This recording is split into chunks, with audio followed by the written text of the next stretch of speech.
وبركاته. الحمد لله رب العالمين، والصلاة والسلام على سيد الأنبياء والمرسلين وعلى آله وصحبه أجمعين، أما بعد.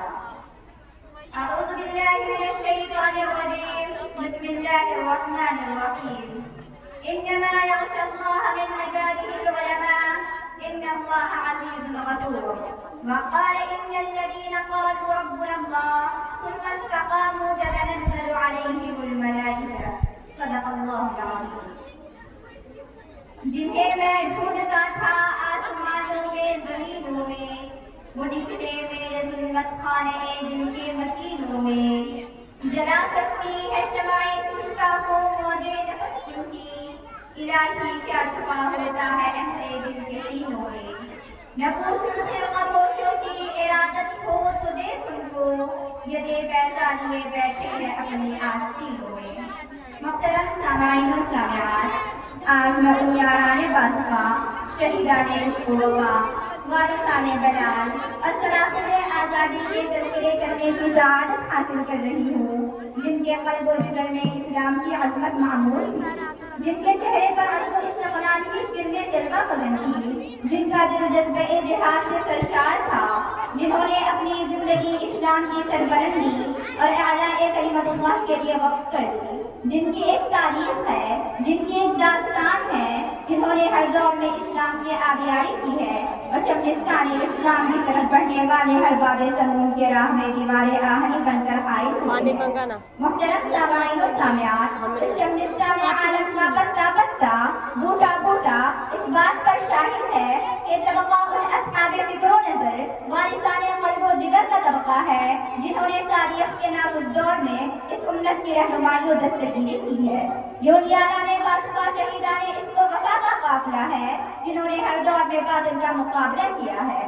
جب بھی باطل نے حق کو چیلنج کیا ہے، انہوں نے اس چیلنج کو قبول کیا اور سربلند میدان میں آ نکلے اور جم کر پوری بے خوفی سے باطل کا مقابلہ کیا ہے. یہی وہ حضرات ہیں جنہوں نے جانے تو لے لی مگر باطل کو پیڑ نہ دکھایا، جنہوں نے سر کو کٹا دیا مگر پرچم اسلام کو سرنگو نہ ہونے دیا. جب جلاد تلوار چمکاتا ہوا ان کی طرف بڑھا تو انہوں نے مسکرا کر نظروں سے نظریں ملائی اور یہ کہتے ہوئے مردانہ وار تلوار کے نیچے سر رکھ دیا، خوشا وقت ہے کہ میری موت تیرے کوچے میں آ جائے، خوشا وقت ہے کہ میری موت تیرے کوچے میں آ جائے، یہی تو زندگی کا آخری ارمان ہے ساتھی. محترم سامعین و سامعات، جب ہندوستان کی مقدس سرزمین پر انگریزوں کا نقاش چھایا پڑا، جب وہ اپنی شاکرانہ و عیارانہ چال سے ہندوستان کے مالک بن بیٹھے، جب باشندگان ہندوستان پر طرح طرح کے ظلم و ستم کے پہاڑ توڑے جانے لگے، جب ہندوستانیوں کو غلام بنا دیا جانے لگا، جب ہندوستانیوں کا خون ان کے فقیروں سے بھی زیادہ ارزاں ہو گیا، تو ایسے نازک دور میں جس شخص نے سب سے پہلے علم بغاوت بلند کی، وہ محدث کبیر، امام خلیل، رئیس العلماء، فخر چمناز وطن شاہ عبد العزیز ابن ولی اللہ محدث دہلوی رحمۃ اللہ علیہ ہے. وہی وہ مرد مجاہد درویش خدا ہے جنہوں نے وقت سے پہلے مسلمانوں کا نسب العین بیان فرما دیا تھا، جہاں تک پہنچنے کے لیے دوسروں کو ابھی برسہ برس انتظار کرنا تھا. شاہ عبد العزیز کا فتویٰ کیا تھا؟ گویا ایک مرکز امان تھا جو دشمنوں کے نقل تمنا بن گئی اور انگریزوں کی نیند حرام ہو گئی. جگہ جگہ آزادی کے شعلے بھڑکنے لگے، جگہ جگہ آزادی کے پرچم لہرانے لگے، سینوں میں بلبلے مچلنے لگے، حوصلوں نے انگرائیاں لینے شروع کر دی. مسند درس پر بیٹھ کر قرآن و حدیث کا درس دینے والے علماء کرام خانقاہوں میں بیٹھ کر اپنے خون جگر سے اسلام کے شمع کو روشن کرنے والے مشائخ اعظام اپنے خانقاہوں اور مدرسوں سے نکل کر میدان میں آ گئے اور بے سر و سامانی کے عالم میں رنگیوں کے خلاف محاذ بنا کر منزل مقصود کے جانب نکل پڑے.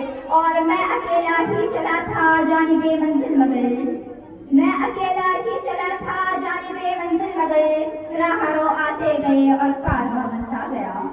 یہ کارواں طویل مسافت طے کرتے ہوئے کس طرح منزل مقصود تک پہنچا، ایک لمبی داستان ہے. اس داستان میں امنگیں بھی ہیں اور محرومیاں بھی، اس میں عزم و عمل کا جوش و خروش بھی ہے اور شکست و خوردگی اور بے چارگی کی افسردگی بھی. اس میں جنون عشق کی آشفتہ سری بھی ہے اور گردش دورہ کی فطرتی بھی. یہ کارواں طویل مسافت طے کرتے ہوئے کس طرح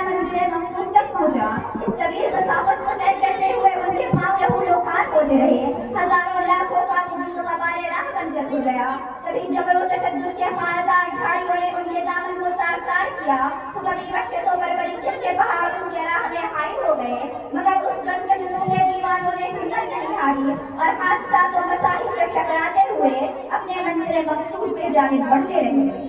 اس بدمزاجوں کے دیوانے ہر راہ سے پہنچے منزل تک، اس بدمزاجوں کے دیوانے ہر راہ سے پہنچے منزل تک، بےتابی ان کی عام ہوئی صحراؤں سے لے کر ساحل تک۔ محترم سامعین و سامعات، یہ واقعہ ہے کہ ہندوستان کی جنگ آزادی میں اگر علماء کرام حصہ نہ